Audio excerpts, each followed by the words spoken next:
Oi cinéfilos, meu nome é Carolina e bem-vindos a mais um vídeo do Assista um Filme. E no vídeo de hoje eu vim falar sobre um dos lançamentos dessa semana, que é o filme Passageiro do Mal. Por incrível que pareça, maio aparentemente é o mês do terror, com 4 grandes estreias do gênero, sendo Passageiro do Mal uma delas. O filme se aproveita do clima estranho das estradas isoladas, solitárias e escuras dos Estados Unidos para criar o seu terror. Já começando com uma baita cena de abertura que inclusive é um dos trailers do filme. O começo da história é bem engajante, usando bastante de uma câmera trêmula, close-up nos atores e uma iluminação fraca. Tudo isso justamente para assustar, passando aquela sensação de desamparo, o que funciona muito bem dentro da história. O filme então se aproveita muito dessa sensação de solidão, mas também deixando muito claro que o maior problema é que os nossos protagonistas não estão sozinhos. O filme tem direção de André Verdal e roteiro de T.W. Burgess e Zachary, acompanhando um casal que durante uma viagem de van presencia um terrível acidente fatal. A partir daí, uma entidade demoníaca começa a persegui-los incansavelmente, não importa para onde fujam. O filme então acompanha o jovem casal Tyler e Mary, que resolvem se tornar nômades e passam a viajar pelo país dentro da sua van,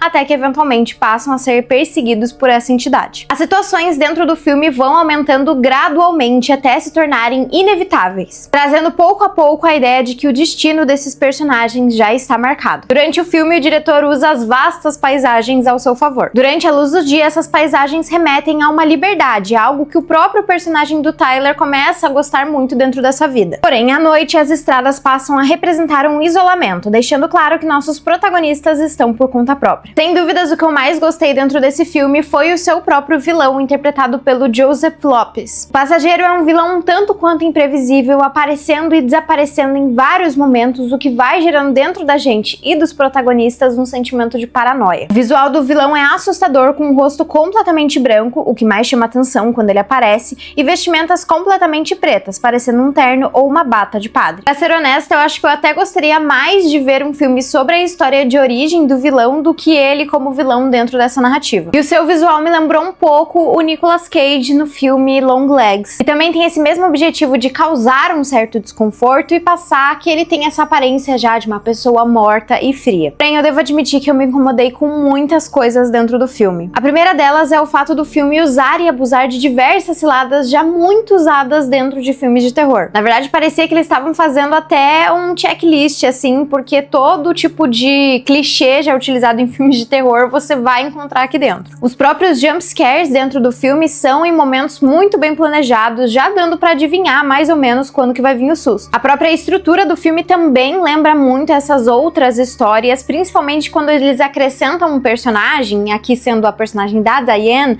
pra ser meio que um informante sobrenatural para aquele casal. Por vezes esse informante é um padre ou alguma pessoa viciada em filmes de terror, que vem falar mais ou menos qual que é o plot básico de clichê, e aqui ele vem no formato da nômade Diane, que acaba conhecendo a Mary em um festival de vans. Mas pra não dizer que o filme nunca acerta, eu acho que tem uma cena que inclusive pra mim foi a melhor cena dentro do filme, que é a cena do estacionamento, em que a gente acompanha a Mary tentando voltar pra van, e o filme meio que vai gerando esse sentimento de agonia, principalmente pelo fato da protagonista continuar seguindo em frente, e vai explorando meio que diferentes perspectivas da câmera, tanto girando ao redor da Mary, quando ela entra na van, vendo as diferentes câmeras da van, o que eu acho que foi um momento bem bom dentro da história. E eu também senti que o filme tem uma falta de urgência, principalmente da protagonista. Eu sinto que hoje em dia a gente tem uma boa leva de filmes de terror com protagonistas muito inteligentes, principalmente por muitas vezes eles conseguirem passar o sentimento que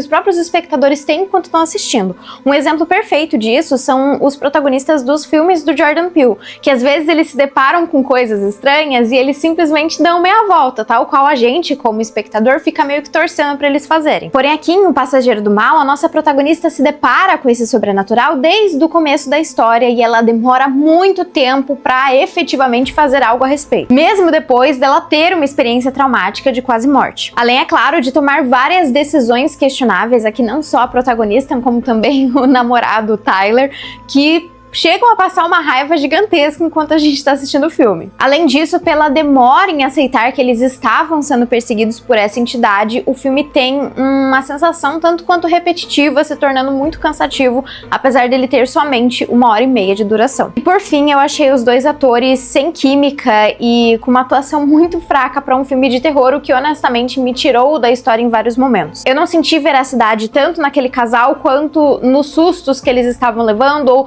na seriedade, tanto que todo o filme eu fiquei esperando algum tipo de reviravolta, principalmente vinda do Tyler, que honestamente ele não estava reagindo de uma forma normal a tudo que estava acontecendo ali pra eles. Pra não culpar somente os atores, eu acho que o roteiro também lida muito mal com a história deles como casal dentro da história. Conforme o filme passa, vemos que ambos têm sonhos e vontades bem diferentes, algo que inclusive faz Mary pensar sobre aceitar ou não o pedido de casamento. E no final da história, nada disso é resolvido, eles ainda são um casal com muitas diferenças e que tem todas essas questões e que tem vontades diferentes de vida, que enxergam a vida de uma forma diferente, mas ainda assim eles deixam tudo isso de lado, eles até tentam tocar nisso na metade do filme, mas isso é completamente escanteado, justamente para trazer mais cenas aterrorizantes. E eu acho que por conta disso eu também não consegui me importar completamente com aqueles personagens, o que eu acho que também tira um pouco desse senso de urgência que eu tinha comentado.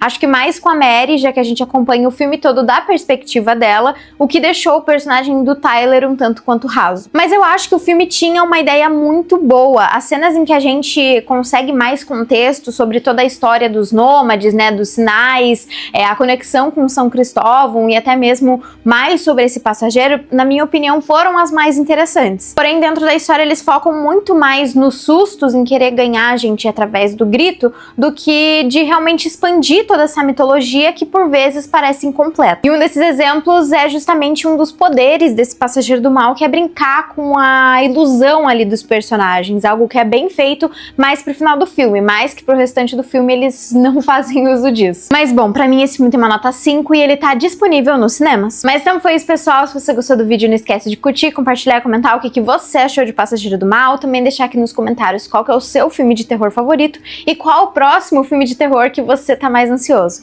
Então foi isso e até o próximo vídeo.